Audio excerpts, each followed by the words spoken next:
And welcome back to the channel. I'm Brant Fowler, and I'm ready to talk to you about only good comics. Now let's hit that intro.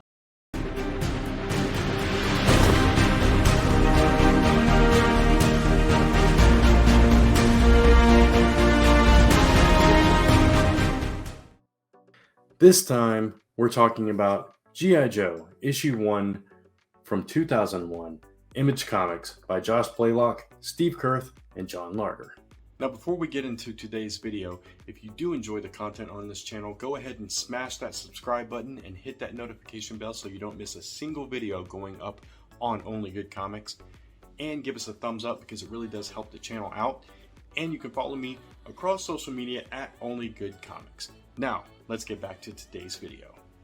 G.I. Joe is near and dear to my heart. If you know me at all, you know I'm a lifelong G.I. Joe fan, evidenced by some of the stuff in my background right now. I just pulled out some random figures I had nearby just to add to the display. But I have been a G.I. Joe fan since I was 6 years old. Got my first two figures of G.I. Joe in my Easter basket when I was 6. They were the faceplate Cobra Commander and Bazooka. And then with my allowance, every single week I would go and buy a new G.I. Joe figure. The very first one I bought was the Dreadnought Torch. I couldn't tell you all the succession from there, but I have over 200 figures at this point. So I'm a big G.I. Joe fan. Love the cartoon, love the toys, love all the vehicles and the playsets, all that stuff. And when I was 13, I discovered the comic book series that Marvel was publishing at the time. And I loved it. I ate it up. I got all the back issues. I have most of the run from issues 29 to 155 with just a few missing here and there. And then, of course, those first 28 issues. So to say I'm a fan is an understatement. So when the series at Marvel got canceled in 1994, you have to imagine how disappointed I was. But as you also know, if you know me at all, you know I got out of comics for a while. And CrossGen was one of the things that brought me back. This book right here was the other. As I was looking through Wizard and different stuff and finding out new books that were coming out because I was curious from CrossGen, I saw this. And this caught my eye and it got me really excited. And the really cool thing about this book is, especially if you're a G.I. Joe fan, is that both in real time and in story time, 7 years takes place. There's a 7-year jump between the end of the Marvel series and this one for this run of the comic that was published through Image Comics and produced by Devil's Due Publishing.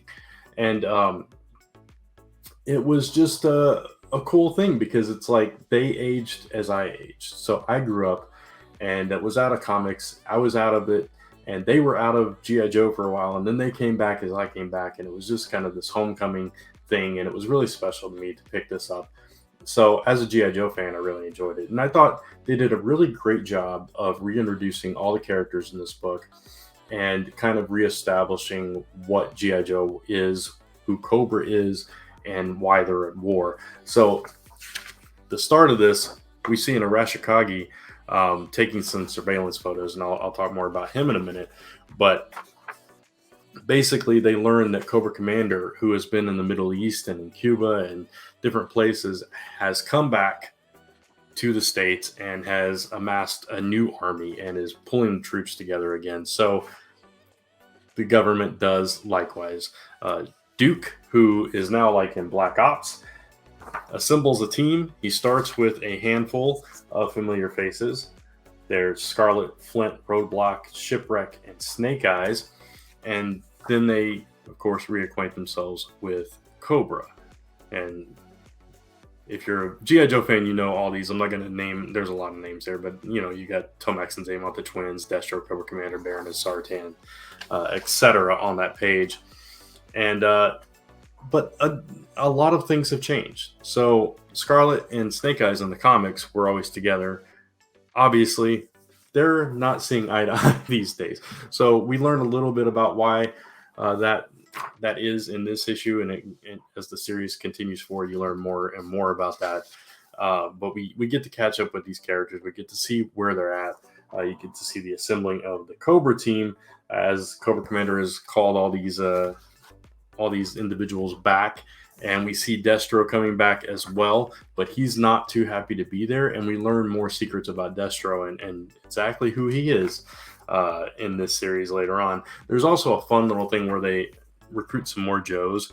You have like Wild Bill, Lady J, Spirit, and so forth there. But the funny thing is Bazooka, who again was one of my first G.I. Joes ever. Time has not been so great for him. He's gained some weight. He's lost most of his hair. He's a security guard in Minnesota, and there's a little joke. He's like, "Is there a fitness requirement to come back?" And so I thought that was quite funny, and especially with my history with the character and with the action figure and stuff. So we also learned that because of Zartan's skin condition, he's staying indoors, and his daughter Zanya is running things, and we learn more about her going forward too. So there's a lot of legacy characters that get introduced in this series as well, and a lot of new outfits, new functions for different characters that we were familiar with, that we know from the past, and just a lot of fun in this series. And by the end of this, and I don't mind spoiling it because it's 22 years old at this point, but at the end of this issue, we see, if I can get there, Destro has taken control of Cobra Commander's troops and has taken Cobra Commander into custody, and thus the plot thickens, as they say.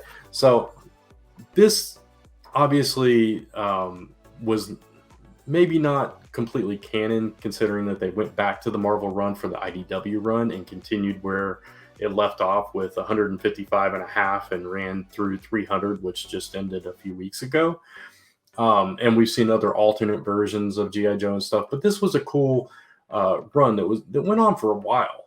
And I can't remember the writer's name, but there was a writer that took over writing chores on this book that had submitted a bunch of scripts, and he had never written for comics before, but they really enjoyed his G.I. Joe stuff. So he ended up writing this for a good amount of time, which I thought was a really cool success story.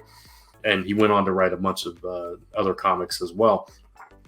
But as a G.I. Joe fan, this series was just a whole lot of fun, and it was a homecoming, like I said, for me, and I enjoyed it. So if you're a G.I. Joe fan and you never checked out the Devil's Due / Image Comics run of the series, I highly recommend it. They do a lot of new things in this that we hadn't seen before. Like there's a nanotech machine in this. Maybe they pulled some stuff for the movies, love it or hate it, from this series. I know there were new action figures based on some of the designs that we saw in here as well. So it was just a fun time for a G.I. Joe fan, especially after a 7-year drought of having nothing and having to live through the G.I. Joe Extreme years in the cartoon world. Yeah, so anyway, go check this out, and if you like it, let me know. And if you like this video, please give me a thumbs up and hit that subscribe notification bell so you don't miss a single piece of content on this channel. There may be new content coming aside from just the Monday videos, so stay tuned for news on that coming up soon. And of course, you can follow me across social media at Only Good Comics. And until next time, thanks for watching, and join me next time as we talk about only good comics. Take care.